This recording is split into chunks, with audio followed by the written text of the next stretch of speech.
Cinemajaw is sponsored by Overcast, an independent podcast app that embraces the open world of podcasting instead of locking it down. No exclusives, no premium content, no paywalls. Just a great podcast app for everyone. Get it for free in the App Store. Thank you.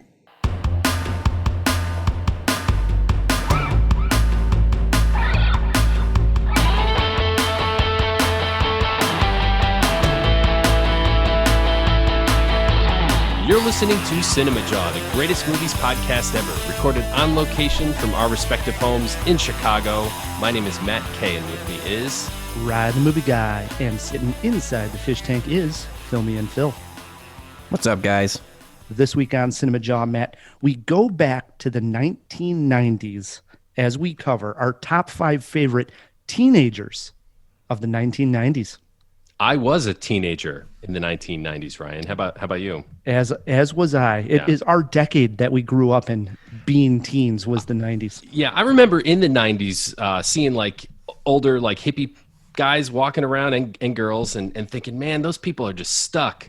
And now, you know, in the 2000s, I look at myself in my 9 Inch Nails t-shirt with the chain wallet, and I'm like, oh, man, I'm just like the hippies walking around in the 90s. So true. You need a new jacket, buddy. That leather jacket is... That leather jacket is from the 90s. Literally. Well, I will say this. When we threw out the topic for best teenage characters of the 90s, I thought this was going to be such an easy list to come up with. But I wanted to be creative. I had a difficult time, to be honest. I didn't. I mean, if anything, I had a difficult time paring it down. There are so many great ones. I mean, it feels like the 90s was a great time for teenage movies. Well, we're going to get to that. And the reason we picked this topic is because we have a great guest who's going to be joining us. Yes, we do. Film critic Matt Pais is back. He has a new book coming out entitled Zack Morris Lied 329 Times. And I can't wait to talk to Matt. There may be some jawheads that just heard that title and they said, Zack Morris, who? Yes, we are talking Zack Morris from Saved by the Bell. So that is the tie-in. Even though Saved by the Bell did start in 1989, but I think everybody thinks of it as a 90s show. Yeah, if you Google 90s graphics, which I do for my day job, 90s graphic design, it's that Saved by the Bell background with the squigglies and the pink on turquoise, that kind of thing. Very Saved by the Bell. Absolutely. Besides that, we have more going on, don't we, Phil? Oh, yeah, you know it, Ryan. We're also keeping at it with our Amy Adams month, so we got more clips and more facts coming at you. And we have a review of City So Real. Matt, a jawhead wrote us on Facebook and asked if we were going to comment on the late, great Sean Connery, who passed away. Yeah. And I thought, let's honor Sean Connery and let Matt Pais take Matt K on in Sean Connery movie trivia. So many celebrity Jeopardy jokes are going through my mind all at once. I can't even pick one. And then something odd happened, and I was going to ask Matt Pais this when we bring him on here, was you got this Saved by the Bell, which was a huge hit, colossal hit on television. Huge, yeah. And it's amazing that really only one actress had somewhat of a decent career when we're talking movies here. Yeah, just pretty much just one of the two main girls did, right? Yeah. Tiffany Amber Thiessen. No, it's Elizabeth No, Berkley. no. That's just one flop she had. But Tiffany Amber Thiessen actually had a small career. A very small career. Yeah, no, Elizabeth bigger Berkley's than Elizabeth was like Berkley. Titanic. No way. Come Elizabeth on. Berkley all the way, man. No way. Cinema War. Wow, you are going down, Matt K. No, I'm not, buddy. Wait until you see the facts I pulled up about Tiffany Amber's huge career. Hope you hired a private detective. Whew, that is going to be something. So it's a jam-packed jaw. Before we bring Matt on, let's kick off this show with an Amy Adams fact. Yes, Amy Adams auditioned for the part of Lois Lane 3 different times. Adams' first Lois audition was the unproduced J.J. Abrams Superman film, Superman Flyby, in 2004. Adams then auditioned again in 2006 for the part in the Bryan Singer film, Superman Returns, but she lost to Kate Bosworth. And then the third time was The Charm, Lucky Number 3, as she auditioned and got the role for Lois Lane in the 2013 film, Man of Steel. Phil throws in disaster. I know you're not a fan of this movie either, Matt. Not really. not really. It's She was okay. She was a decent Lois Lane, though. Yeah, it's not Amy Adams' fault that I don't like the movie. Henry Cavill is like just carved out of wood, you know? I think I saw him standing outside of a cigar shop. He's terrible. Oh, boy. Good times. All right, Matt, without further ado, we bring in our guest, also a Matt Pais. He was a film critic at the Chicago Red Eye, basically wrote the whole Red Eye for years, and he is the author of a new book entitled Zack Morris Lied 329 Times, Reassessing Every Ridiculous Episode of Saved by the Bell. Matt Pais, welcome back to Cinemajaw. Thanks so much for having me, guys. It's been a while. Yeah. It has. I can't believe we were saying it's. I feel like it was probably 5-6 years ago the last time I was on. It's unbelievable that amount of time has passed, but it's so great to be back. I do remember you were poo-pooing, believe it or not, on the Pixar movie Inside Out, I believe, on that episode. And we're big fans, but Matt Pais wasn't as big a fan of Inside Out as we were. You're really just trying to start off the show to get people on my side, aren't you, Ryan? Clearly. Yeah, I was sort of on the fence about that movie, and I don't think I've seen it since, so I remain on the fence about that movie. It's fair enough. Phil, early Jawbox question, throw it in there, the episode number that Matt Pais was on for the Jawheads. So you return now, author of Zack Morris Lied 329 Times. Let's start off with this fascination with Saved by the Bell. Were you a big fan growing up and you were always into Saved by the Bell? Is that how this came about? Yeah, I mean, I'm curious what you guys remember about watching the show.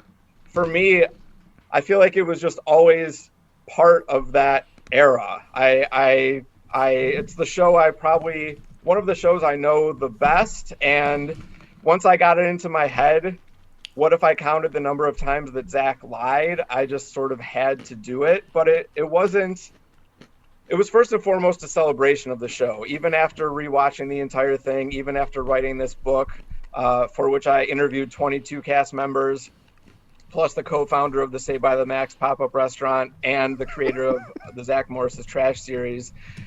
Even after all that, I still have a lot of fondness for the show, but by putting numbers to my investigation, I definitely feel like I gained a new understanding of Zack Morris as a person, the ways in which he mostly got worse throughout the series, usually didn't get better, but there were some relationships that brought the best out of him, some episodes that he was sort of uncharacteristically good, and by putting statistics to the show, it definitely gave me just a new perspective on something I knew so well, but was able to re-examine with adult eyes. So in terms of the book, are you strictly examining Zack and just getting the data as far as how many times he lied, or are there other data points that you collect along the way? That's a great question. So it's definitely meant to be a companion to the series where you can watch an episode and then go read about each episode individually in the book. And as far as the stats go, I track Zack's lies in each episode. I track his treatment of women and how the lies correlate to that. I track how the show is progressively negative towards Jessie, who is sort of the sole feminist voice. And the show just unfortunately continues making jokes at her expense and really undercutting her points. And then, so I track things in the individual episode, and then after each season, there's an analysis that looks back on how the numbers stack up with that season and compared to the previous seasons. So then by the end of the whole series, and that's going from junior high through college plus the 2 movies, then by the end of taking a look at all the numbers together and being able to see the seasons where he lied the most and the least frequently, the episodes where he lied the most, and the relationships that, by looking at the numbers this way, really seeing something new about the character, that even if you've seen the episodes 10 times, I think the book will hopefully add a new level to it. So for me, it was a case where Saved by the Bell was on at the right time. It wasn't so much that I would turn the TV on to find Saved by the Bell as much as it was on when I would be laying around the house and I would end up watching Saved by the Bell. But if I had a favorite character, and I was wondering if you interviewed her, was the actress who played, I believe her name was Lisa Turtle. So I'm glad that you had a favorite character, Ryan. I wonder if we polled 100 people, I wonder who would come out on top. I was not able to interview Lark Voorhees. But I actually, a few weeks ago, I was lucky enough, I don't know if you guys have listened to the podcast, Zack to the Future, which is, because Mark Paul Gosselaar, Zack Morris himself, he knows nothing about Saved by the Bell. He's never watched the show. It's like he doesn't remember anything about it, which is fascinating. But now on this new podcast, he and Dashiell Driscoll, who created Zack Morris's Trash and is now hosting Zack to the Future, they watch an episode each week and bring on a guest to talk about Saved by the Bell, whether it's someone involved in the show, like Mario Lopez or Elizabeth Berkley, or a big fan like comedian Nikki Glazer, or Mark Paul Gosselaar's former co-star Breckin Meyer. And then for episode 10 of the first high school season of Saved by the Bell, which is Beauty and the Screech, I was lucky enough to be the guest on that episode of the podcast. So while I did not, because I interviewed Dashiell for the book, while I did not interview Mark Paul for the book, they brought me on to the podcast, and it was just fantastic to connect with them, talk about that episode, talk about the book. Great time. That's pretty rad. I mean, as far as my connection to the show, it's tough for me. The character that was there for people like me to relate to was Screech, right? But I didn't really identify with Screech. I thought he was too over the top, but all my friends were the nerds, the outcasts, the people playing D&D and reading comic books and stuff like that. And we didn't fit in with a Zach or a Slater. You know, we were not friends with those guys.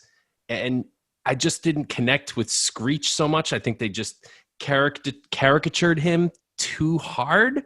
So Saved by the Bell wasn't a huge thing. Of course, I love the show and I watched it quite a bit, but I didn't have a favorite character. I suppose I default to Screech for lack of anybody better. Well, part of what's so strange about the show, and part of the reason why I wanted to write this book, was to try to reconcile the fact that this is something that was so beloved for so many of us as kids, and is still, people still talk about this every day like it's still around. It hasn't been on the air it hasn't been new in more than 25 years, at least as far as the original cast. Now, of course, it's coming back, being rebooted on Peacock. But this show just never goes away, and yet somehow we're combining nostalgia and this beloved thing from our childhood with the seemingly mostly unanimous recognition that the main character was a horrible person who treated everyone terribly. Like, that is so bizarre, and that was why I wanted to do this simultaneous celebration, but also re-examination to try to figure out how to even feel about that at this point. Yeah, it's weird. It's like it doesn't compute. Is Mr. Belding still alive? He is. Dennis Haskins is still around. I always wanted him as a principal. He seemed to somehow understand kids' angst and the issues that the teenagers go through. That isn't the case usually with most high school principals, right? No. He did a great job of connecting with 6 and only 6 students in every episode. If you weren't one of those characters, you may not have been as fond of Mr. Belding, but if you were one of the core, then you probably felt like he was there for you whenever possible. So, Matt, can you actually, when you see a rerun of Saved by the Bell, within about 5 seconds know what episode it is? I'd say I know the series pretty well by now. Before I returned to it, I had seen all the episodes at least a couple times, but I had never done a full rewatch the way that I did for this book. But it was such a great time. I definitely think whether people know the series really well or are finally diving in to see what all the fuss is about now that it's being rebooted, I think people will get a kick out of it, especially because of the interviews too. Even if you're not into the episode by episode recap, structure and the stats, being able to talk to so many of the people involved in it. And part of what makes Saved by the Bell so enduring is that even like the smaller characters, like Zach's mom, or Lisa's mom, or Jesse's dad, or Johnny Dakota, or Nurse Jennifer, or Max, all these characters people like have such recognition for, and it was just really a great time to be able to interview them both about their memories, but also their perspective and hindsight about the Zack Morris character and the lessons that Saved by the Bell did or did not teach. Well, it sounds like a great book for a Christmas gift as well, a stocking stuffer. Where should Jawheads go to purchase this book, Matt? Yeah, it's available both in paperback and ebook. They can get it on Amazon, Barnes & Noble, Walmart, IndieBound, Books A Million, all over the internet. Wherever you're looking for books, it's out there. So, grab a physical copy in paperback or an ebook for your devices, and hope you enjoy. Nice. Well, as always, put a link to that right in the show notes for people. When you're selling a book these days, you got to have a good title. And Zack Morris Lied 329 times is a damn good title. I appreciate that, man. I like it too. You know what? It's up there with Jensen Karp's book, Kanye West Owes Me $300. Yes. I love that one as well. Yeah, it's a good one. Yep. Matt, you probably heard we're celebrating Amy Adams this month, and I thought I would throw a question at you. Are you familiar with the game Kiss, Marry, Kill? I am. So we play a game here called Keep, Destroy, Spielberg Remake. I'm going to give you 3 movie titles, and you tell me what you're going to do with these 3 films. All Amy Adams starring. Here we go. Julie and Julia, Enchanted, and Nocturnal Animals. Oh, wow. That's an interesting collection. It is. Easy to pick the one to destroy. That would be Julie and Julia. Wow. Okay. Destroyed. I mean, there's so many movies where I remember the star rating and the vague sense of how I felt about it, but don't ask me for the details. That movie just had 2 stars written all over it. I mean, you did have a good performance there by Meryl Streep. I'm not that familiar with her work. I was hoping they would. So let's see. Now we have Enchanted and Nocturnal Animals. I think I would have to go with Spielberg remaking Nocturnal Animals because that would be such an absurd combination of filmmaker and material. Having Spielberg take on Enchanted doesn't really seem to have a point. So yeah, Spielberg's Nocturnal Animals. Summer 2021. Let's do it. Matt Kay? I agree. I mean, seriously, I was kind of hoping he'd go the other direction. I think Spielberg remaking Enchanted, it's like, duh. It's already kind of in that vein. And I wasn't a fan of Nocturnal Animals. So I guess if I have to be different, I'll get rid of that movie. It was just bleak, man. Let's destroy that one. Spielberg can remake. We'll keep Enchanted. I think it's a delightful movie, way better than it should be, and we'll let Spielberg remake Julie and Julia, and I don't know, have Tom Hanks play the the role of Julia Childs. That damn Tom Hanks joke. I loved Nocturnal Animals, obviously, so I would actually keep that as is. I wouldn't want to touch that. I'm with Matt Pais on this one. I would destroy Julia and Julia. And ouch. I know it's predictable, but I think Spielberg's Enchanted would probably be an improvement on the Enchanted that we have now. So I think that's the correct way to go. It does seem like good Spielberg material. Yeah. Yeah. All right. So Matt Pais is sitting in on this entire jaw. He has his top 5 favorite teenagers of the 90s picked out here. Also, Matt, for jawheads that want to follow you on Twitter, Facebook, all that good stuff, where should they go online? Just at my name, at Matt Pais, MattPais, or they could go to mattpais.com also to find out more information about the book, see the handful of reviews I'm doing these days, and lots more information. Nice. We'll put that link in the show notes as well. Everybody do it. Go to Matt's website. Matt, what do you get when 14 people decide to run for mayor of the third largest city in the United States? A city divided by race, a city divided by economic status. A new Steve James documentary, that's what. City So Real premiered at Sundance earlier in the year. With a runtime of over 4 hours, James is able to dig deep into the issues and let us see Chicago politics play out on film like never before. Matt Pais, Matt Kay, and I, 3 proud Chicagoans, sat down to see if it earned our vote. What is necessary for Chicago is a vision, actual solutions for the issues we face. Lori Lightfoot senses a late surge and has won the endorsement of progressives. It is a breeding ground for corruption. What do we do? Shut it down! That happens every time one of them get killed. They riot. It breaks my heart. I got a room full of beautiful black children and they're all trying to get out. In late 2018, when then current mayor of Chicago, Rahm Emanuel, announced he would not run for a third term, the floodgates were opened. It seemed every name in Chicago had intentions on running for mayor.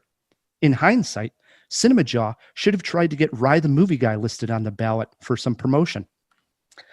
As we here on the podcast remember, and what Steve James shows us in episode 1 of City So Real, is that the city's patience had reached a boiling point on the Laquan McDonald case.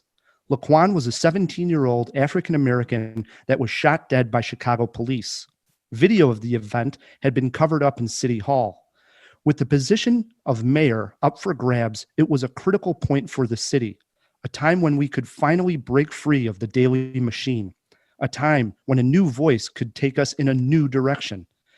The city has issues with violence, budget, and, maybe most of all, a major discrepancy when it comes to city funds and job development being distributed to the wealthier neighborhoods. With so much to tackle, and to be able to spend time with each mayoral candidate, City So Real is broken into 5 episodes, all of them available now on Hulu. As a film critic who grew up in and lives in Chicago his entire life, sans a couple years away at college, I find it hard to critique this film neutrally. I will say Steve James did an amazing job showing the scope of the city, the different neighborhoods, the different issues at hand, and why they are important to the people in those different neighborhoods. I devoured this documentary. If you were unaware of Chicago's issues and watched this doc, I think you would be caught up to speed with all its complications. Matt, I proudly voted for Mayor Lightfoot, and I proudly vote for this documentary. Your thoughts? Obviously Steve James is a powerhouse, somebody that I was a fan of before I had the honor of meeting him when he was on Cinemajaw. And, as we got to know Kartemquin Films through doing this podcast, just developed more and more and more respect for the guy. He finally got an Oscar nod a couple years back. And I'm sure he's going to win one eventually because he's just at the top of the craft. This movie is episodic. It's obvious. It's more like a series, right? But like you, it's hard to divorce myself from being a Chicagoan. So as I'm watching it, it's weird. It's almost like looking out my window. And I guess that kind of illustrates his talent because it is so real. Like it's just so raw and so real. He doesn't shy away from capturing very complicated emotions.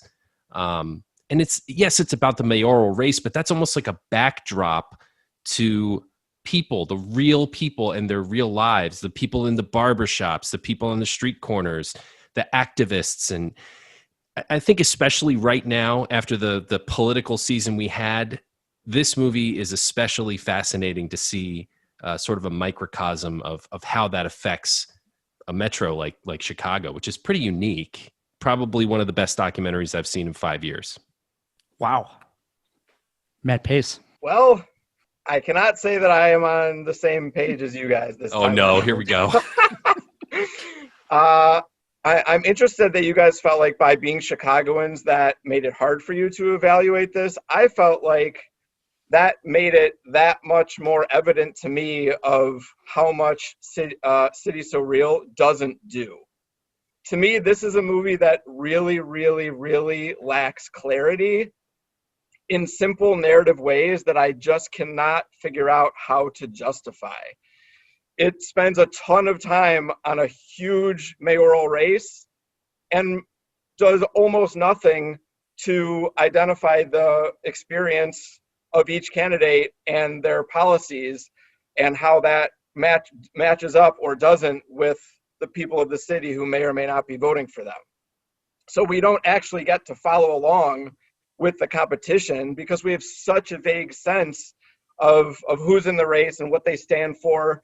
Eventually there's a turning point where Lori Lightfoot, who is kind of the underdog, at one point she finds out that she gets the endorsement from the Chicago Sun-Times. There is no sense of why she got the endorsement. Meanwhile, we see another candidate be endorsed by Chance the Rapper and Kanye West, but we don't know why they're on board with her. I understand that Steve James doesn't want to hold our hands, and that's fine. But there's so much information that we would really need to understand the intricacies of this race. Not to mention, as we know, you could make a series that has many more than 5 parts about the legacy of racism in Chicago. It's not like you can tell the entire story within this series. But I just felt like this did not have nearly enough context for where everyone was coming from to inform the history of the city, as well as the different identities of the neighborhoods. You can jump around from Jefferson Park to Beverly to Hyde Park and label that and tell me that this is where this barbershop is and this is where this barbershop is. But people outside of Chicago are not going to get a strong definition from neighborhood to neighborhood in the way that this movie jumps around. I just think Steve James needed to do so much more to plant our feet of the demographics, the changes over time, and I just think it gives you a lot of faces, but to me that was not nearly enough from a narrative standpoint. I think that's a fair criticism. There isn't a narrative through line here where you can follow any of the characters across an arc, even though there's sort of a natural arc presented with a mayoral race. I wonder if that's what James was going for, to just present us with this experience from the eyes of the layman who doesn't take a lot of time, really necessarily understand politicians and what all of their platform and policies are, and just kind of goes off of like, hey, I haven't heard of you. Who are you? And all that happens in the time it takes for this person to pass the other person in a parade they're marching in. And that's what Chicago is. It's very hard to encapsulate that, but I think he did a good enough job. And I gotta say, like the neighborhoods, I think from an outside perspective that might be illuminating, because he does spend enough time, like for example when he did the bit on Pilsen, right, which is gentrifying, and it's like one of the boom neighborhoods in Chicago. Everybody's moving there. But I definitely agree with you, Matt, about sort of a lack of a narrative. Well, I like going after you two because I think you both made great points there. I do think that James's attempt wasn't so much on giving us the information on the candidates themselves. It's more about the representation of the people who are going to be voting and the issues at hand. And the film starts with a project called the Lincoln Yards, which is a large parcel of land on the north side of Chicago that a steel mill used to occupy. It's been sold to a developer. And for people around the neighborhood, myself including, I within walking distance of this, an issue like that is very important to me in the city of Chicago. But in context of the police brutality, the police violence, the Laquan McDonald case, well, how important is what goes up there a building as opposed to, the issue with the violence? Systemic racism and police violence, yeah. Right. But I think by him capturing that it shows just how sometimes disconnected we are when we're living in certain neighborhoods. It's that the city is disconnected from itself.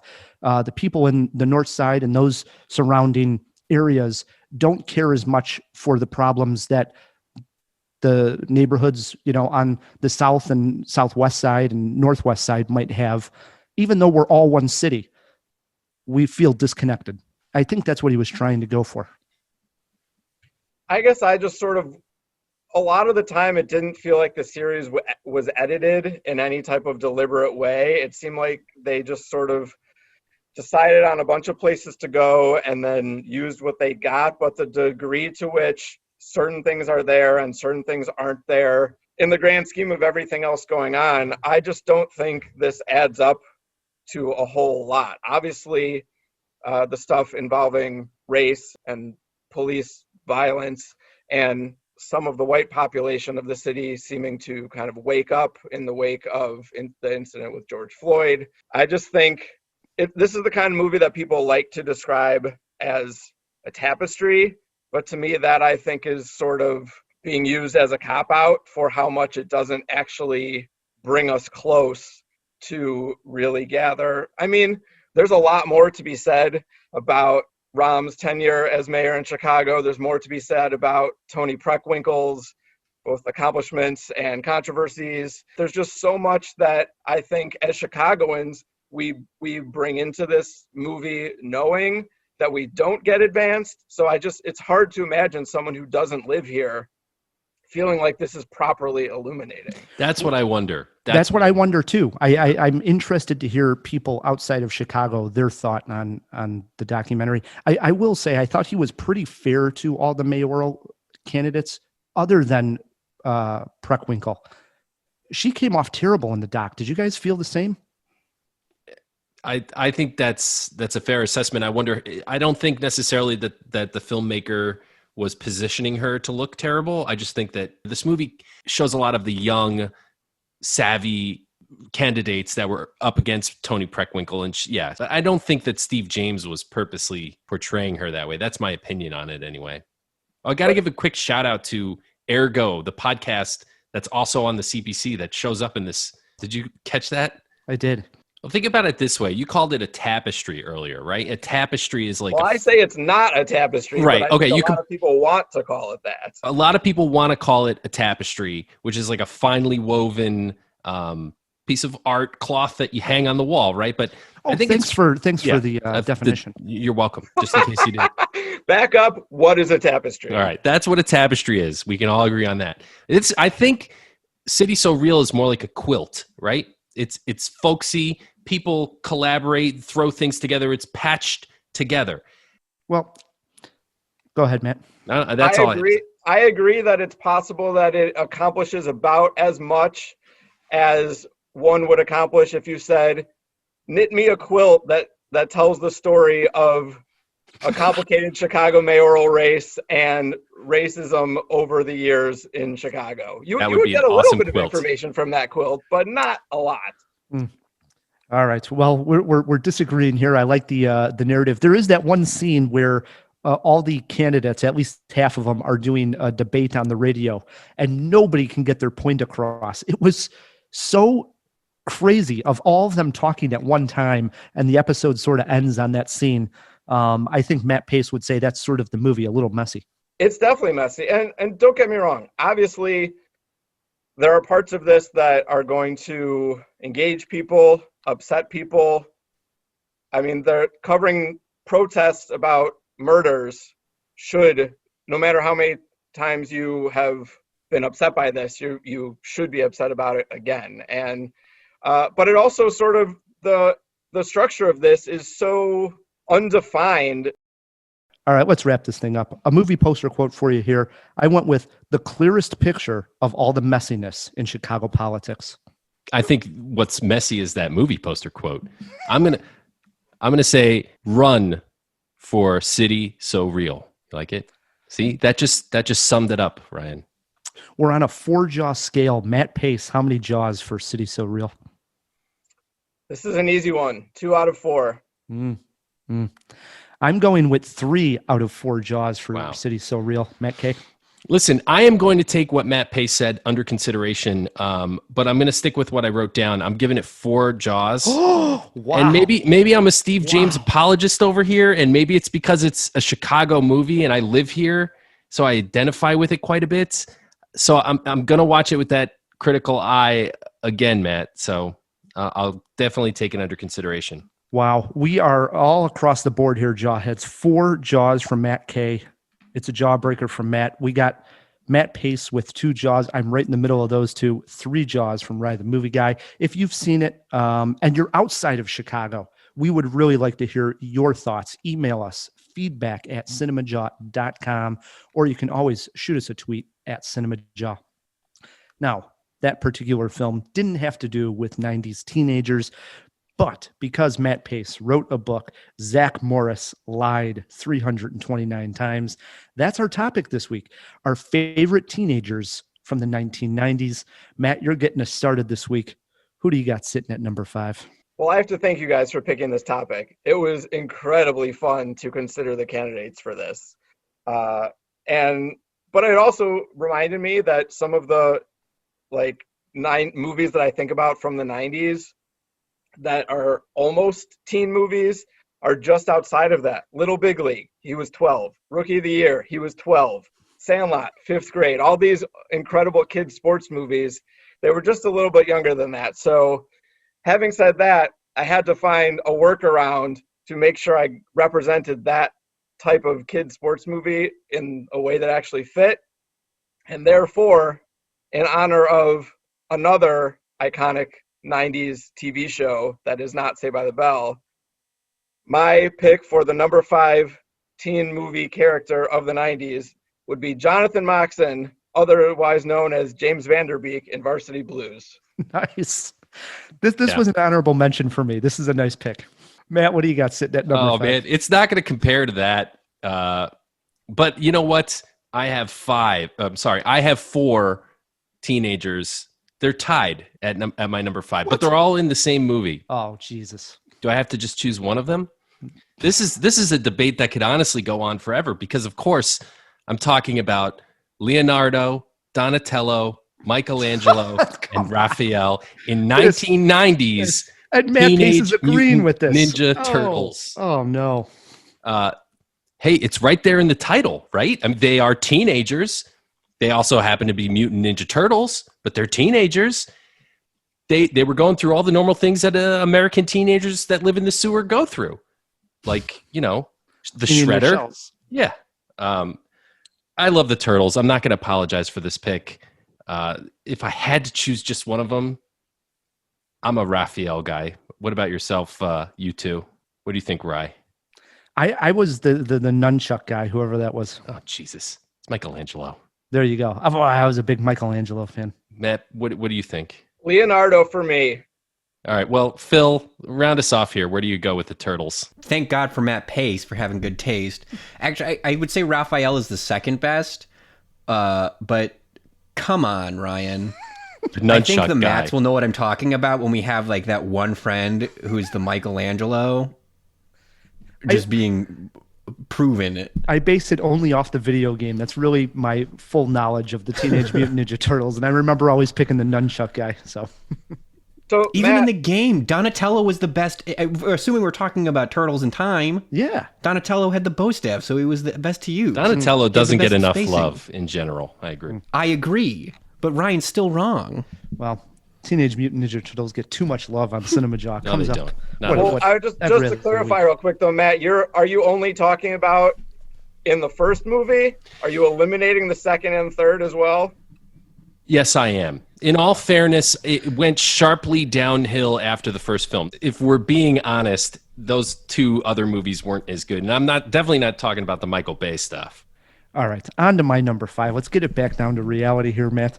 Let's talk about a plastic bag floating in the air and the beauty of it. That's right, number 5. I mean, this guy filmed everything, right? Ricky Fitz, played by Wes Bentley in American Beauty, 1999, just squeezed it in on the decade here. He is the next door neighbor of Lester, who's played by Kevin Spacey, and he ends up selling Lester drugs. He also films him, and he has probably the best line in the movie is when he sees Kevin Spacey working out in the window, and he's like, "Welcome to America's Weirdest Family." It fit the bill at the time of the movie being this hip, edgy type movie. I think when we go back now, it doesn't hold that same stature as it did when it came out. But for me, that dark, brooding character of Ricky Fitz, the mysterious next-door neighbor that Thora Birch fell in love with. And who didn't want Thora Birch to fall in love with them? I was so jealous of Ricky Fitz, but my number 5. I think Rye wins for the most the boldest pick of round 5. Into our 4s we go. Matt Pais, what do you got? Well, this may be a low bar to clear, but for my number 4 pick, I am going with the highlight of Shaquille O'Neal's acting career, and that would be playing Neon Badeau in Blue Chips, a movie that I rewatched not too long ago, and I would say still holds up, still very entertaining, and really still connects in its messages about integrity, the complicated issues regarding staying competitive in college sports. Obviously, people are still talking about the issues regarding paying athletes or how to recruit legally. And that whole world is still entertaining on screen some 25, 26 years later. Lots of great Nick Nolte grumbling and a laid-back, likable, charming performance from Shaquille O'Neal. What's funny is because I think Shaq is so big in, I'm talking about just physical size. I never think that he was ever a teenager. To me, he was just always an adult. Like even in that movie, I remember seeing him and thinking he was an adult. You don't think of him as a teenager, but you're totally right. Also the highlight of Penny Hardaway's acting career, although that didn't go quite as far as Shaq's did. All right, swinging it over to me for number 4. I'm going with a man who goes by many names, or at least 3, played by Johnny Lee Miller, the sick boy himself, although it is not Sick Boy. He was married to Angelina Jolie, which I didn't know prior. I don't know how I didn't know that, but he was in a movie with her. And as a matter of fact, that is the character I'm going with. Zero Cool / Crash Override from Hackers. No, nothing from guys. If this was 80s and I put David Lightman, Matthew Broderick's character in War Games. Oh, I would love that pick. Yeah, you'd love that. But the 90s, the Lawnmower Man thing came, and the internet was a different beast. And I think that Johnny Lee Miller and Matthew Lillard and Angelina Jolie sort of captured that in Hackers, and in a fun teenage comedy sort of mystery adventure way. I love Hackers. To be honest, I didn't see it at the time in the 90s when it came out. I caught it maybe 4 or 5 years ago. We were doing some sort of live thing at one of the bars. And it was the Geek Bar. Yeah, the Geek Bar. And they wanted us to watch Hackers and talk about it. That was the first time I had saw it. So it's always different when you go back and you watch a movie that's at that point, almost 15, 20 years old. It didn't hold up for me. If I am not mistaken, that is Angelina Jolie's screen debut. Can we look that up? Throw it in the fish tank, Phil. And it was definitely the movie that I fell in love with Angelina from watching. I admit I have not seen Hackers. That is something that everyone has a list of like the movies they missed that they want to make sure they get to. Hackers was not on it up to this point. Now it is. Maybe it should be. Maybe I need to add it. Is Hackers the War Games of the 90s as opposed to like the Net or something? Because that's what I think about of ridiculous 90s internet movies. Listen, if I said Hackers was the War Game of the 90s, I would get hate mail for the rest of my podcasting career. It's a cult classic, like acquired taste kind of so bad it's good type movie. But it's notable for that cast, and I think it's fun. Fisher Stevens plays the villain. The DVD, Matt. They're going to reprint the DVD with that pull quote on it. I hope they do. All right. So my number 4 pick, we go early in the decade, 1992. I'm just a youngin', and I saw this movie and thought this was serious cinema at the time. Haven't seen it since, but I don't think I've ever talked about it on Cinemajaw, and I highly doubt I've ever had Brendan Fraser on any of my top 5 lists on Cinemajaw. But in 1992, he played a character, David Green, in School Ties. And believe it or not, the bully in this movie, the guy that we hate in the film, is played by Matt Damon.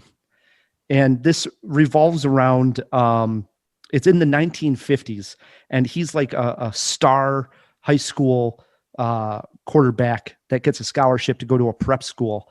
But he keeps the fact that he's Jewish hidden. But Matt Damon's character finds this out and spreads this, and all the team starts to turn and hate him and harass him. Oh, geez, man. The school was like anti-Semitic? Oh, yeah. I mean, They actually hang like a swastika above his bed at one point. Oh wow. It's really a serious film, and especially when you're seeing it and you're at the age of those characters and you're like, oh my God, this is, very serious. And I thought great cinema at the time. And I think why this character lands on my list is the ending quote in that movie. It's still just absolutely fantastic. Is Matt Damon turns to him because he's getting expelled from the school, and he turns to Brendan Fraser and he says, "You know something? I'm still going to get into Harvard. And in 10 years, nobody's going to remember any of this." And Brendan Fraser looks at him and he says, "You'll still be a prick." Oh, did I love it? I remember in the movie theater. Yeah, total zinger. And for that line alone, he deserves on my list. School Ties. I'd like to go back and watch it again. I haven't seen it since. I don't know how you go Brendan Fraser in the 90s and not put Encino Man on your list. I just did it. I don't know if he was a teenager in Encino Man. Sure, he was a high schooler. Oh yeah, I guess you're right. With Pauly Shore. I think Ryan is probably on target that School Ties is more relevant today than Encino Man by a hair. Obviously, there's no shortage of anti-Semitism right now, and the amount of hate and prejudice is sickening in the world. So the fact that movie is now 28 years old, but is still incredibly relevant, on top of having such an incredible cast, I think that's a great pick. There we go. Into our threes, what do we got, Matt Pais? Well, in fact, Rye, you were in my head because David Green was my number 3. Wow. and you did a fantastic job of summing it up. What I will add is that Brendan Fraser, clearly his career didn't quite go the direction that it seemed like it was going to when seeing a movie like School Ties, but he really is great in this film. I haven't seen the movie in quite a while, but I suspect that it will really hold up and still feel sort of disturbingly accurate these days, where so many people lie so effortlessly and hate so effortlessly. So I think that's something that I don't believe it's streaming anywhere, so I would hope that people would seek it out if they haven't seen it or haven't seen it for a while. Does that swing it over to me? All right. It does. At my number 3, speaking of Matthew Lillard in Hackers, I'm going with one of his characters from 1998's SLC punk, Steve-O. Listen, this movie is not a documentary about the real experience of growing up as a punk rocker. Even though I didn't live in Salt Lake City, I did live in a small town in the suburbs. So I understood what growing up as a punk rocker was, and this movie does not display anything accurately. But nevertheless, Steve-O was a very fun character, and his hair was fantastic. Plus, I've loved Matthew Lillard ever since Nickelodeon's Skate TV, and I can't believe that he's 50 years old. Did you guys know Matthew Lillard, Shaggy from Scooby-Doo, is 50? I mean, because he was probably playing a little younger than he was in the 90s, so totally probably makes me feel old. But I love SLC punk. So there you go. Well, let's just keep going with this theme here, Matt, because I go with a heavy hitter at number 3. You also have Matthew Lillard? 1993. Hello, Sydney. I'm going with Sidney Prescott, played by Neve Campbell in Scream. This is a good pick. I thought this may be Matt Kay's number 1 because he's such a fan of horror. But we're at a time, if you go back to the 1990s, where the event horror film just wasn't around. We weren't clamoring to the theater to see that big event. It seemed like it died down. And here comes Wes Craven. Could be washed up. We don't know at the time. And he gives us this new movie, Scream, which is sort of in on it, the joke, in on itself. It's self-aware. And Neve Campbell, who at that time is just starting on Party of 5, doesn't seem like she's going to be necessarily the next great Scream queen. But boy, she nailed it. I mean, she's now up there in the pantheon of Scream queens. Yeah, top 3 even. Listen, I think they're making a new one. Did I just read somewhere that they're making a new Scream? I heard that. I heard that also. That seems likely. Well, and hey, Matthew Lillard is in Scream. Right, exactly. He's getting a lot of love this episode. He We're is. just connecting all the dots. That was my number 3. Into our 2s we go. When I put this down, I was like, this kind of stretches the definition of a teen movie, but you guys have already mentioned a bunch that don't fit as teen movies either. So I'm going with that classic teen film Boogie Nights and 17-year-old Eddie Adams / Dirk Diggler. Mark Wahlberg's, obviously I know people would talk about Fear and the way that established him and his acting career, but I think Boogie Nights was clearly a much bigger jump.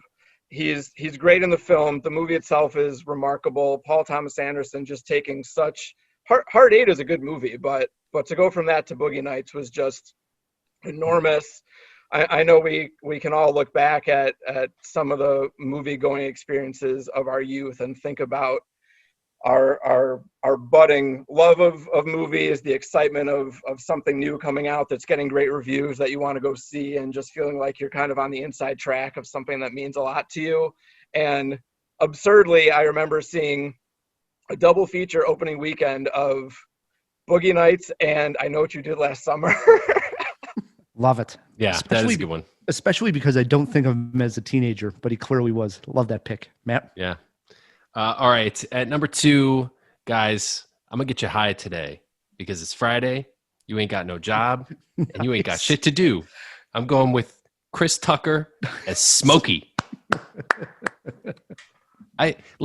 Basically Friday revived the Burnout movie. And I mean, I guess you could say, what's the one that Chappelle made? Half Baked is in there too, but I think Half Baked was a little less mainstream. You had to kind of seek it out. I mean, it's definitely a big movie, but Friday was huge by comparison, and it delivered us Chris Tucker. I mean, it wasn't far from that movie that he was, next to, he was in The Fifth Element, which was just an absolute blockbuster.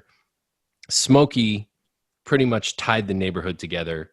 I loved him. He was the new, Chong for me in my smoking days. He became a hero to all of us burnouts. Love Smokey. It's been too long. I need to rewatch Friday. But yeah, I had him written down as an honorable mention.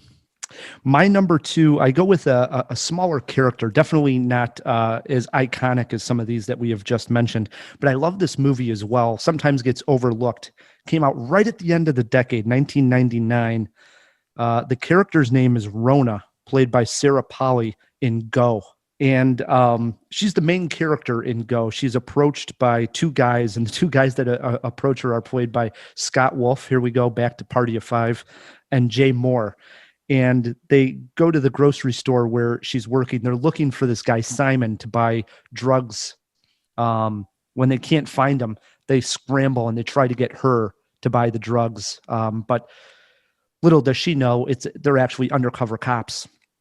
And she ends up going to Todd, the drug dealer, who's played by Timothy Olyphant, and buys 20 pills of ecstasy, goes to this house, ends up flushing him down the toilet. The thing starts to get crazy. And my favorite scene of Sarah Polley is when she actually gets hit by a car in the parking lot of the rave. And it ends up being the cops in the car that end up hitting her. And then they leave her off into the lot. That whole entire scene is hilarious because we see it from 2 different perspectives. The drug dealer's perspective, and then later we see it from the undercover cop's perspective inside the car. Everything's okay. They find her at the end. She's all messed up. Katie Holmes is in this movie as well. But yes, Sarah Polley in Go is my number 2. I think that's a cult classic not enough people have seen. I love the movie Go. Well, any love for Sarah Polley is good too. She's an underrated actress, a great filmmaker. And also worth mentioning, Scott Wolf played a waiter on Saved by the Bell. So you're not only referencing Dawson's Creek with Go, you are also referencing Saved by the Bell. Wow. This is unbelievable. Here we are. Cinemajaw, it's our number 1 90s teenagers. Who do you got sitting there, Mick? So this was an easy one for me because this is one of my all-time favorite movies, and that would be Wes Anderson's second film, Rushmore, about Max Fisher, played by Jason Schwartzman. I can rewatch this movie over and over again, and it is still just perfectly cast. It is hilarious. It's about ambition and immaturity. People who are struggling a lot more than they want to admit, wanting something so much, but really not even knowing what they would do with it if they got it. I will always laugh throughout this movie and get choked up at the end every single time. Love this movie. Max Fisher is an incredible character. He's simultaneously really, really kind of a social outcast, nerdy type guy, but also kind of really cool. Just such a great, just as Boogie Nights was Paul Thomas Anderson's second movie and really, really showed him coming into his own in a new way. I think you could say the same for Rushmore, for Wes Anderson. And I just love it. Easy pick for me. Nice. Only reason it's not on my list and my number one is obviously doing Cinemajaw a lot. I bring up Rushmore quite a bit. Only reason why, but I'm right with you. Great pick. The OR Scrubs joke. Oh, are they? Oh, are they? All right. At number one, speaking of having some female representation, I saved the number one slot for a film by a female filmmaker, Amy Heckerling, and one of the best teenage characters, not just of the 90s, but it goes all the way back to when Jane Austen wrote the novel Emma, which this movie is loosely based on, Clueless. I'm talking about Cher Horowitz in the movie Clueless. And you could honestly maybe go with Brittany Murphy's character as well, but Cher's really the beating heart of the movie and obviously the protagonist, the main character.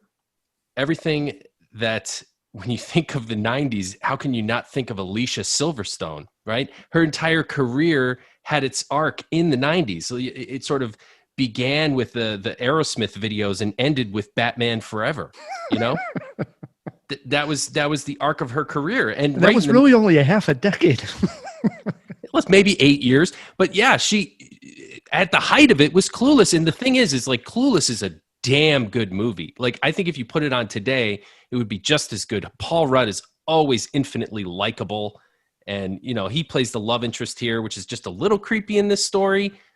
But, you know, it will forgive it because the movie sort of transcends its subject matter. But it's also really funny and of its era as well. And it's a difficult balance to pull off. But this is one of the few pictures that does that very, very well. My number one pick is a big one. He's obnoxious. Some people may hate this pick because they hate this particular character, and they probably all went to high school with him. Made his career. Also squeezed it in, 1999, end of the decade. Sean William Scott as Stifler. I really thought we had gotten through the whole list without doing Stifler. Stifler, my number one. You know, it was not that long ago, only about 3-4 years ago. Oh, we interviewed Thomas Ian Nicholas. We interviewed him at Wrigley Field when he came in for a special presentation of the movie. And it was like right after that time, I went home, and it had to be the first time I put on American Pie in years. And I laughed so hard at Stifler and how obnoxious he is. And I realized, yes, that's why it made this guy's career. It's why everybody knows Stifler's mom, all the jokes. And I know there's a particular person I went to high school with that I would say, yeah, that was the Stifler of our high school. And we were friends, but he was the obnoxious guy, you know, always poking people and just knew how to press everybody's buttons. Everybody sort of hated him, but liked him at the same time. I don't know. I'm a huge fan. You could pick a lot of people from American Pie, but Stifler was the most iconic. Jawheads, if we missed your favorite teenager of the 90s and you have Twitter pulled up, shoot us a tweet at Cinemajaw, or you can always email us feedback@cinemajaw.com. What we're going to do is take a quick break. When we come back, we have a cinema war looking at who's the better actress movie career-wise, Elizabeth Berkley or Tiffany Amber Thiessen, plus Matt K versus Matt Pais in Sean Connery movie trivia. Stick with us.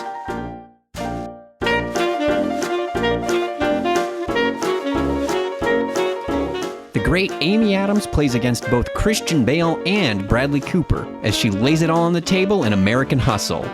But just who is playing who? We got the Bureau to park $2 million for 3 days. We've got the account numbers. We? Meaning you and him? Yeah, we did it. Yeah, me and that guy. She showed me. You showed him? Our thing? You did that without me? Are you kidding? What are you gonna do?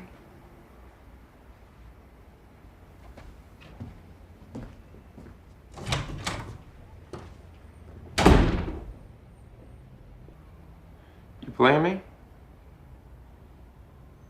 Are we doing this? You playing him? It'd be very bad for you if you're playing me. You're gonna have to decide for yourself, kid. I just laid everything out on the table.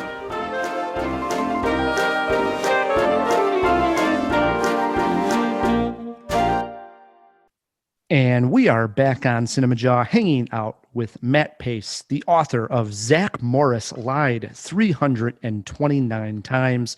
It's available everywhere books are sold, so order it, paperback, ebook. Just get the book. Celebrate Saved by the Bell with us. Matt, you also, very interesting, run movie clubs, at least 2, right? I do. That's right. There are 2 clubs that I am the official moderator for. The clubs have about 20 to 30 people and meet 6 to 8 times a year. Previously, it was in person, but obviously that has not been the case in 2020. But the transition to meeting virtually has been great. And the Zoom discussions, the conversations still go about 90 minutes to 2 hours. And that's been really great. So do you curate and actually pick out the movies for the club and then write questions and sort of guide the discussion, or? Essentially, I choose the movie to assign and let the group know within about a week and a half to 2 weeks in advance of the session what they're going to watch. And then I lead the discussion when we meet about that movie. And the point is not for me to come on and lecture them and explain everything that I feel about it. I pop in some analysis here and there and put some follow-up questions out there as the group is talking. Again, Matt, for people that want to buy the book, where should we guide them? Thanks. They can check out Amazon, Barnes & Noble, Walmart, really anywhere that you would normally be inclined to grab a book, and whether you want a physical copy in paperback or just the ebook for one of your devices. You don't need a Kindle. If you get the ebook, you can just read it on your computer or on your phone, and there's a free Kindle app anyways, if you wanted it that way. Good stuff. Matt, before we get to trivia and before we get to this Saved by the Bell edition of our Cinema War, we did throw a few items into the fish tank. And I don't even know if Phil knows what Saved by the Bell is. Let's open up that fish tank. Wait a moment! It's fish! Isn't it? DC! Wake up! No, Pat, it's a giant glass bowl. Hey, get some fish folk.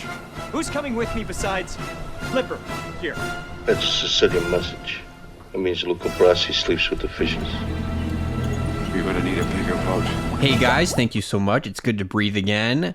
I could not tell you a single quote about Saved by the Bell. I know it existed. I know my sister liked it.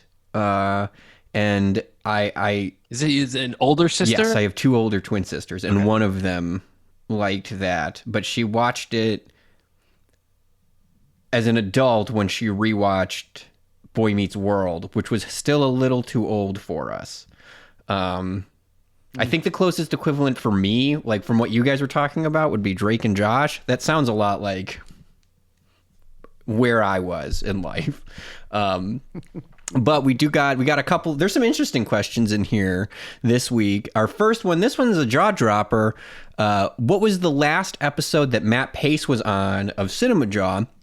The last time that we had Matt Pais on was over 250 episodes ago on episode 241, Best Movie-Going Experiences. And just to put into perspective where everyone was in their lives back then, we were reviewing Inside Out, which was mentioned, as well as Jurassic World, and we went eye for an eye on Ted 2, which seems like a lifetime ago, to me at least. It sure does. It's crazy. Time flies, man. And then was Hackers Angelina Jolie's film debut. And it was unfortunately not. She was in 2 other films prior.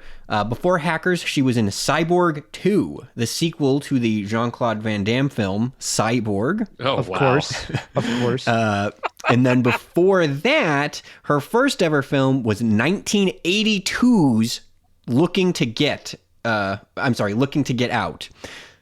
She was only 7 years old for this role, and presumably my hypothesis is that she only got this role because the film was written by and starring her dad. Okay. So it was kind of her first real movie. You take what you said back Still about going with Cyborg that, 2. Was that everything, Phil? That's all we got. All right, jump back in that fish tank. Will do. Matt, it brings us to a segment called Cinema War. And Cinema War works like this. Me and Matt, we're fighting on a topic. Our guest, Matt Pais, is playing judge, jury, and executioner as he tells us who won this Cinema War. Phil, remind the Jawheads what today's Cinema War topic is. Attention class, today's Cinema War topic: which Saved by the Bell actress has the better movie career, Elizabeth Berkley or Tiffany Amber Thiessen? Matt, you'll be fighting for Elizabeth Berkley, and Ryan, you've got Tiffany Amber Thiessen. Let this Cinema War begin. Let's be honest. We're picking out the tallest little person here. But back in 1993, a prestigious actor by the name of Pauly Shore made a comedy for the ages. It was called Son-in-Law. One of the highlights, Tiffany Amber Thiessen as Tracy, Krall's good friend. Quick disclaimer for all the Saved by the Bell fans that will probably be following Matt Pais and listening to this episode. Love both of these gals. We're just having some fun. But Tiffany Amber Thiessen better than the great Elizabeth Berkley? Ryan, you must be smoking dust in Diamond. Showgirls may have been critically panned, but it has become a beloved cult classic, ensuring her immortality that will be taught in film schools across the globe. Was Tiffany in any cult classics? Was she? Oh, yes, she was, Matt. Back in 2000, a popular Saturday Night Live sketch called The Ladies' Man was turned into a much-talked-about comedy. We all loved Tim Meadows as Leon Phelps, but we all remember Tiffany Amber Thiessen's turn as Honey, Will Ferrell's wife, who opens the door in lingerie, likes Spanish wine and fake flowers. Who could forget that? Are you calling Ladies' Man a cult classic? Yes, I am. Ryan, I can prove you wrong on Any Given Sunday, which had an epic all-star cast including Al Pacino, Cameron Diaz, Dennis Quaid, Jamie Foxx, James Woods, LL Cool J, Anne Margaret, Matthew Modine, Charlton Damn Dirty Ape Heston, Bill Bellamy, Aaron Eckhart, and Elizabeth Berkley. Wow. Well, let me tell you, the hits keep coming for TAT, I like to call her. In 2002, Tiffany appeared in Hollywood Ending, a Woody Allen film in which Woody plays a movie director who goes blind, but continues to direct his movie. Comedy gold, I tell you. Don't watch it. Just trust me. At this point, Tiffany Amber Thiessen wasn't saved by the bell. She was saved by her incredible talent. All right. On Wikipedia, Liz has her filmography listed first. We're tight now. I just call her Liz. And her television listed second. For Tiffany, Tiff, TV comes first, and you don't even have to scroll to see her entire filmography. She just hasn't done that much, unless you count Shriek If You Know What I Did Last Friday the 13th. That's a real movie title. So don't ever make fun of Showgirls again. Well, when people hear Liz Berkley movie, they think Showgirls, a flop that made small waves in a swimming pool. When they hear Tiffany Amber Thiessen, they might have to think a bit, but she had the better movie career. And I have not even mentioned her role in the unforgettable Dusk to Dawn 2. Kelly Kapowski for the win. Woo! Listen, Elizabeth Berkley has been a powerhouse on the screen and on the stage, and she's been on TV as well. She's made twice as many movies as Thiessen. So if you think the better film career belongs to a Tiffany, I think you're alone now. Wow, we are button heads here on Cinema War. We throw it to our guest, our jury, Matt Pais. What did you think of this Cinema War? Well, let's think about this. On the one hand, Tiffany Amber Thiessen did open a door in The Ladies' Man. And she was a supporting character in a Pauly Shore movie. And not even, I mean, I'm not going to say beloved Pauly Shore movie, but I think we could all rank our Pauly Shore movies. Son-in-Law, not likely to be number one. Clearly, Rye makes some points about Tiffany, also in a Woody Allen movie. While on the other hand, Elizabeth Berkley worked with Bill Bellamy, which is pretty cool. But actually had a starring role in a movie that, yes, of course, probably destroyed any chance of her having a legitimate movie career after that, and didn't make a lot of money, et cetera, et cetera. But it's one of the more interesting lead performances you'll see. The movie is not nearly as bad as it's remembered. Again, she actually starred in it. And for the very fact that if you ask someone, hey, did Elizabeth Berkley ever star in a movie? They would know the answer. If you asked, did Tiffany Amber Thiessen ever star in a movie? Maybe they would say, oh yeah, that I love the way that she opened the door. It was a think Tim fantastic Meadows opening. would say that. So while you both certainly did battle here, I'm going to have to say that the winner is Matt and Elizabeth Berkley.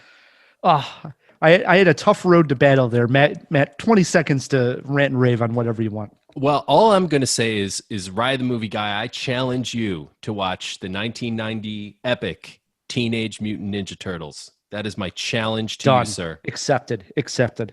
I will watch it. I got to get that over with. So, all right. You hear the music, Matt. The Jawheads hear the music. It can only mean one thing. It's trivia time here on Cinemajaw, and in honor of Sean Connery, who passed away October 31st at the age of 90, we are playing Sean Connery movie trivia. Matt Pais, you're our guest. You get to choose if you want to go first. Let Matt K go first. There are steals, and if you get hung up on any questions, you get one rescue. Rescue me, Ryan. I do have clues to all the questions. They start off easy, Matt. Well, if they're starting off easy, I will go first because I'm absolutely putting a disclaimer down. There are some actors whose filmography you just don't know well, and Sean Connery is definitely one of those for me. I am pre-embarrassed, so lower your expectations.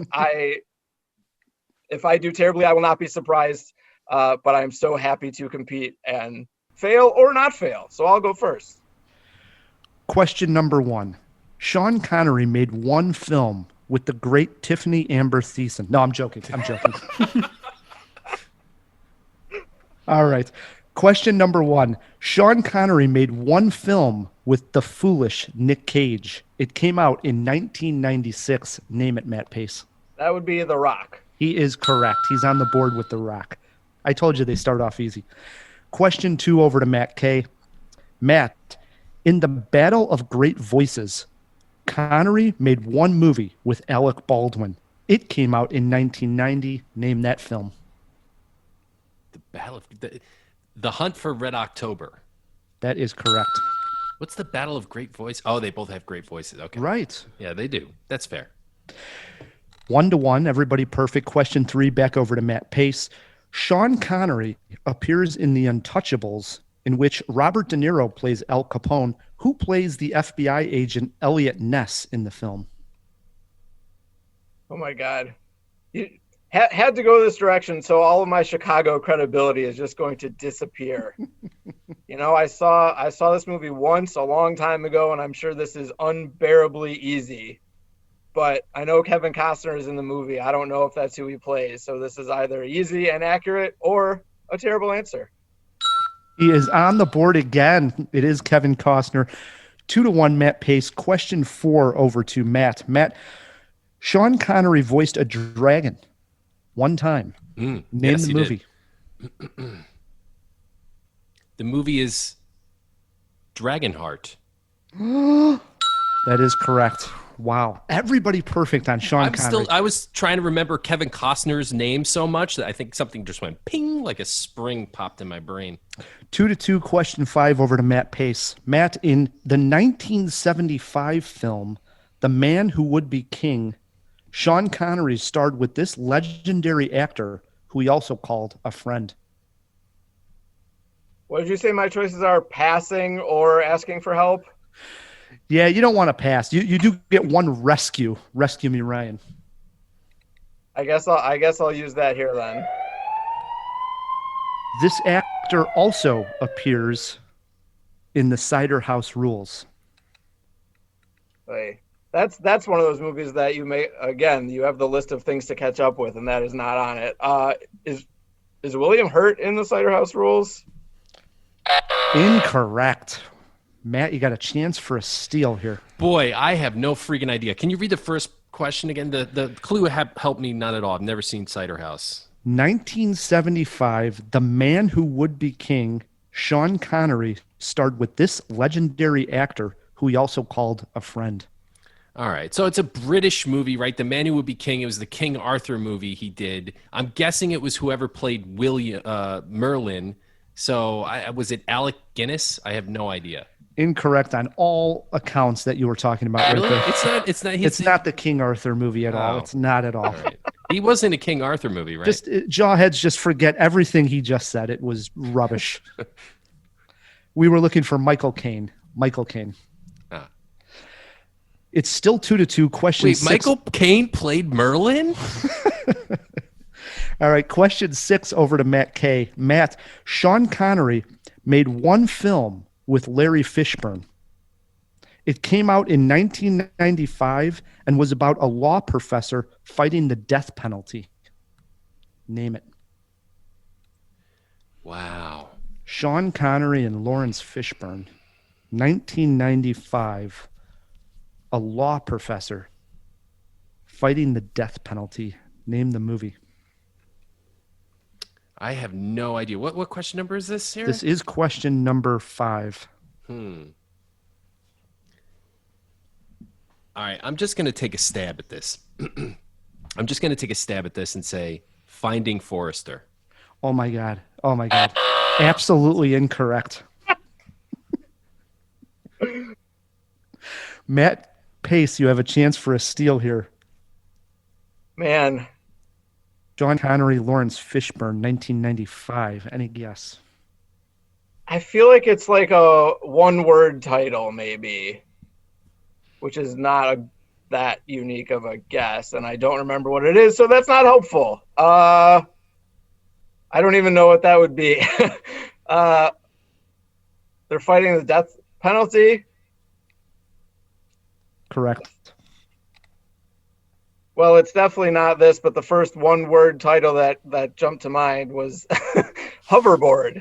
Was it called Hoverboard? Also incorrect. Wow. We were looking for Just Cause. Just Cause. I don't think I've ever even heard of that movie. Here's where it stands, Jawheads. It's 2-2. Matt K still has his his rescue left. I'm sorry. Question 7 over to Matt Pais. Matt, Sean Connery appeared as James Bond for the first time in 1962's Dr. No. He played the character 7 times. What year did his last James Bond film come out? Yeah, and this is where I just humiliate myself entirely. My Bond knowledge is limited. So let's see if I can get within a decade.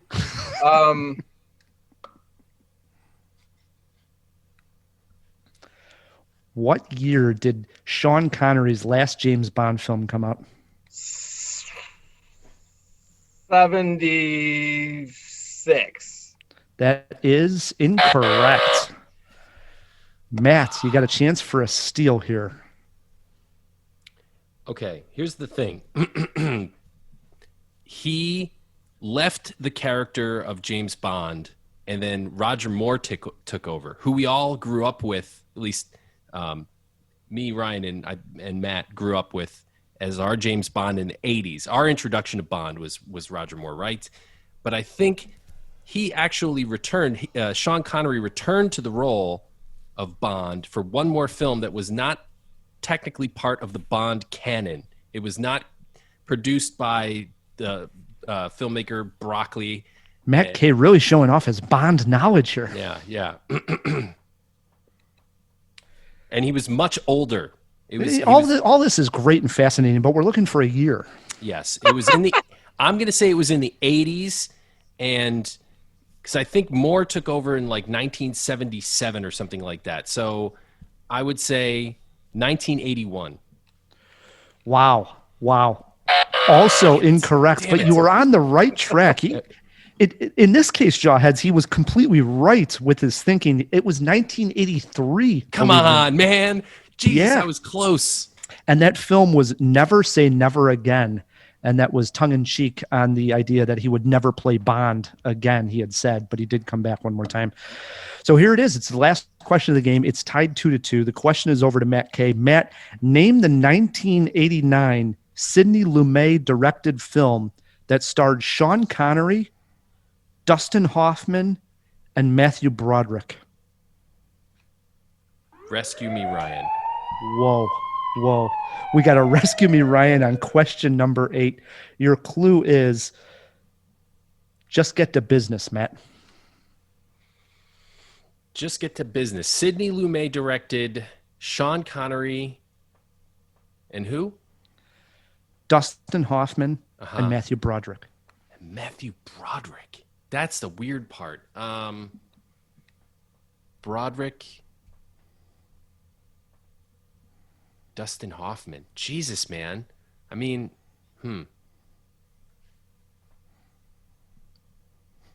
I honestly don't even have an intelligent guess here. The Freshman. I got nothing. Seems like my clue just went in one ear and out the other. Business, yeah, that doesn't help me. It's probably going to help Matt Pais out, though. Matt Pais, you got a chance for a steal and to walk away a winner here. I'm sticking with hoverboard because I don't know. Wow. We were looking for The Family Business. The Family Business. That's another one, man. It's tied 2-2, so it comes down to a jawbreaker. This question is over to Matt Pais for the win. Matt Pais, Sean Connery, best Bond or no?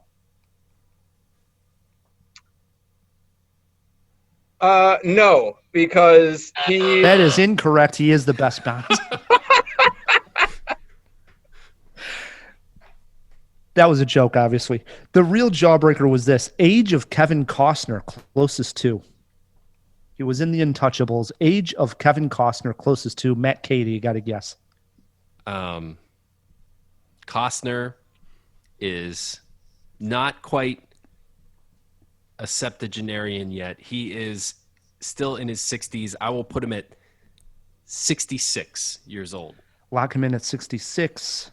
Matt Pais, you got to guess. I'll go with 67. We give this one to Matt K. 65.